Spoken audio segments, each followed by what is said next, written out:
Hello, this is Stephen Lynn, the principal of Fort Zeller Elementary School. We are here for our second episode of We're All in This Together, where we spotlight teachers at Fort Zeller and send out encouraging messages to our parents. Now today we have, very appropriately because it is National Kindergarten Day, we have one of our kindergarten teachers here with us, Miss Yocum. Miss Yocum, you want to wave and say hello? Hi. And Miss Yocum, first of all, did you know that it was National Kindergarten Day, or did someone have to tell you that? Because I have no clue. I'm going to confess, someone did tell me. I did not know it, but I'm ecstatic that there's a day for kindergarten. Yeah. No, I love it. And I know that on Twitter, Miss Zurich has already posted a picture of all of you guys on Zoom wearing the cool shirt. So, yeah. I did. And for those parents out there who haven't been in schools or on the working side of schools, and then also for all of those parents out there who have worked in schools, I think we all can attest that our kindergarten teachers are really a special kind. There's a lot of kindness and warmth that comes out of them, but there's also a lot of grit and determination and a lot of social, emotional, and academic intelligence that goes with it. So I think it's appropriate that we get to have you on board, Miss Yocum. I'm excited to be here. Yeah. Celebrating our day. What's that? I said I'm excited to be celebrating our day in kindergarten. That's right. You get one day. That's it. One day. I'm just, of course we celebrate all of our teachers every day. So Miss Yocum, first and foremost, this is odd, right? You and I are really used to seeing each other every morning in the main office. We haven't been able to do that in a month. So I already feel that the school closings is a significantly different world. How are you making sense of being a teacher right now in this new reality? Well, I'm going to be honest. This has been a whirlwind of change for me. Being in our classroom, being able to have that connection with my kids, the high fives, the hugs, just the smiles coming down the hall, I miss all that terribly. Seeing some of my kids on Seesaw when they leave me videos or they leave me voice recordings, I love hearing in the middle of they're doing their reading and in the middle of it they're like, Mrs. Yocum, I miss you. And I love hearing that. I wish I could cherish those videos and save them forever. But I will tell you, it's definitely different from being in a classroom, and I definitely miss the classroom and all those smiles every day.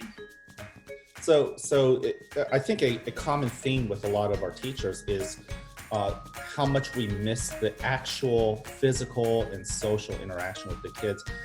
How are you trying to make some of that, even a little bit, happen right now as you are behind a computer screen? So kind of similar to what we are doing now, I cherish those responses. So when those students are leaving me responses, showing me videos or just giving me messages, one of my things is to make them feel like I'm there too. So I'm leaving voice messages. I haven't left any videos, but they've seen my videos for my morning announcements, and I've gotten many compliments. And thank you, parents. You're boosting my ego because my tech savvy skills are not good at all. They see me coming in and out of the video. So right here. So yes, bear with me. So it's been amazing. The parents have been very supportive, and that's huge because I know there's some parents who have reached out and said their child is really struggling today. I'll leave a voice message, and the next day I got a video saying, you know what, that made the world of a difference. That makes a huge difference to me to hear that is support that those parents need and that kid needs. It melts my heart when I hear them saying my name and missing me and missing things. I miss them terribly too. So I know they're still getting those responses, and sometimes just hearing me is what they need. So I will continue to reach out as best as I can through that. That is one thing that I can also relate to, even at the principal level, is that there's so much grace from our community. And the community, we all know, is dealing with quite a lot too. I mean, our economy has been impacted, and we know that there are so many different priorities at home. And then you add in the fact that they have to be at home, many families have to be at home with their own children. So talk about Grace. Can you tell us a little bit about how Grace has played a role in helping you adjust to this new reality, how families have given you grace, and I'm sure that there's a lot of flexibility and grace that you're offering back to families. Yeah, so one big thing that I know our family has struggled with was we're a very active family involved in a lot of things. So a big struggle for my family was not being able to meet with our friends, go out for a bike ride, and just see everybody. We just went this past weekend, and I know I seen a past student. I won't say how old they are, but there was a past student that I ran into, and they're yelling, "Mrs. Yocum!" And we were on a trail, we were bike riding. I haven't ridden bike in forever, and it showed. So hopefully they didn't judge me on that. But I know, like, just getting that family time has been crucial to us. We tried to get outside and do things. There was many people there, so I think a lot of people are trying to do the same thing and get out there and just spend that time with the family. That's been the cherished moment from this whole pandemic, is having that family time where not that you're forced, but you are spending so much time together that you are doing things a lot more as a family. I know we never really ate dinner until like 8 o'clock at night because we just had activities and things. So this has really helped us to sit down and actually enjoy our time together. That's true. I am. This is a funny story. Our kid, we say grace at dinner every night, and I may have shared this with you, but I'll share it for everybody else. The kids, I didn't realize how much I wasn't home for dinner typically. So my kids have gotten into the habit of, it's like muscle memory, of basically praying for daddy to come home safely every day. And it doesn't matter that we've been at home now for a month.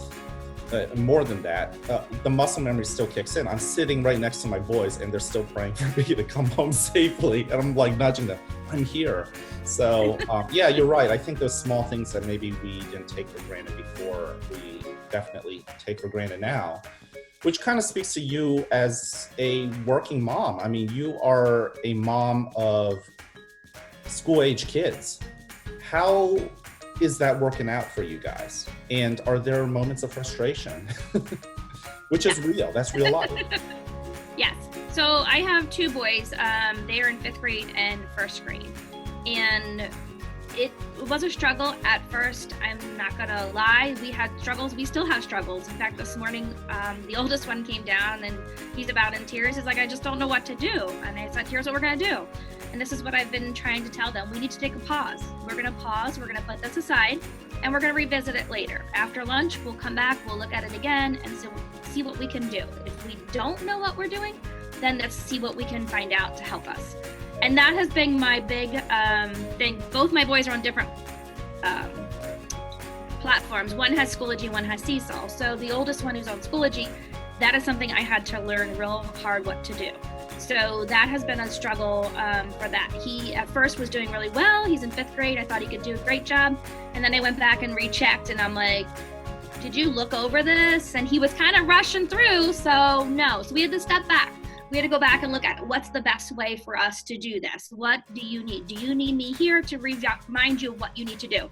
Or can you do this? And we did. We stepped back a little bit. We did some rethinking about what his choices are and what he needed to do. If he needs to write it down, we kind of went over things like that.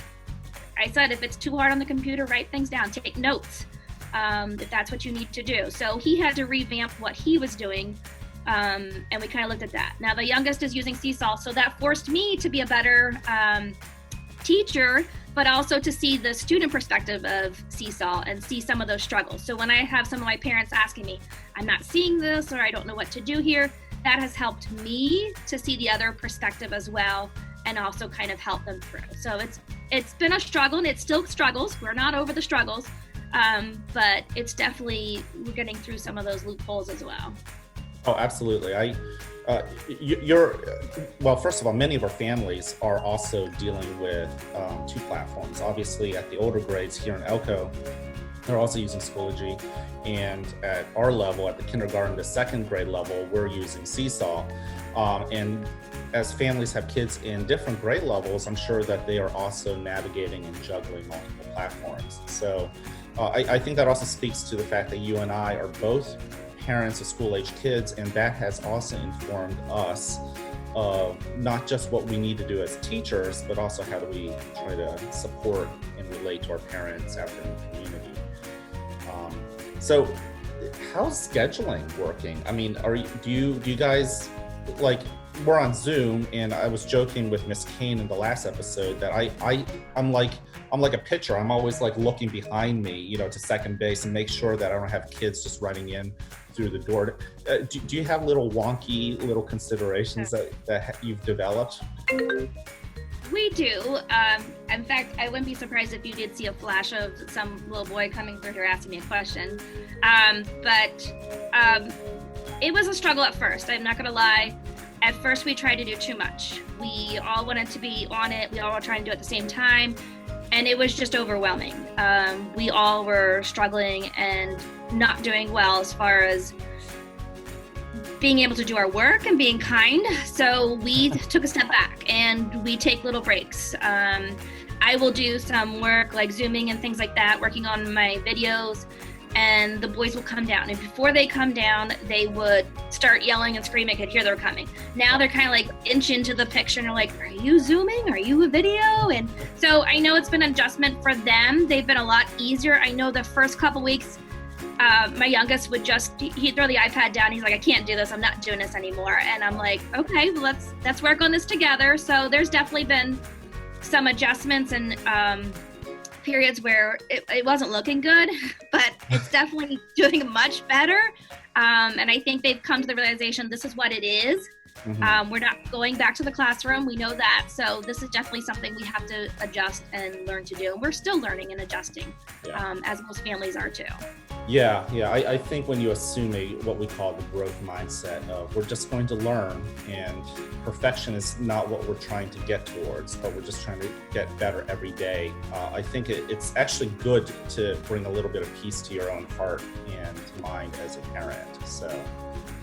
But anyways, last question before we wrap up. Do you have any words of support or encouragement to our families and our parents who are watching this episode? Yes. Families, a big thing is share your courage and your strength with your children. As you rise above and accomplish these things and learn how to do these things, your children will see that too. I know that's been a big thing for our family. The frustrations were there and all that, but you two can work through it. I know many of my families have been reaching out to me and doing amazing things that I'm super proud of. So keep showing your families that. Remember, we're a team. We're all in this together. Yeah, absolutely. I think that's a great way to wrap it up. I mean, after all, that is a series that we've named. It's called We're All in This Together, and we know that every situation is different at home, and we recognize that some parents are more privileged than others to be able to provide certain levels of support. But when it's all said and done, we are in this together because we simply care about each other, and we don't want any of our families to feel like that they're being left out. This is, for all the hashtags out there about Elko Together, this is the time to really rally around our children, but also parents, we hope that you also take care of yourself. That's super important. And if there's anything that you think we can be helpful with, please don't hesitate to reach out to our teachers and even me as well. But anyways, that wraps up our second episode of We're All in This Together. Thank you, Ms. Yocum, for joining us. You can find our episodes on our YouTube channel, which is called Principal Fort Zeller. We'll also tweet the link out. And then we're also, our wonderful PTO has also agreed to push out the video on Facebook. So hopefully you're checking it out on one of these platforms. And if you want to see past episodes, just go back to our YouTube channel and you can check it out. All right, Ms. Yocum, you want to wave goodbye? And thank you. Stay positive, families. Thank you so much, everybody. Really appreciate you tuning in.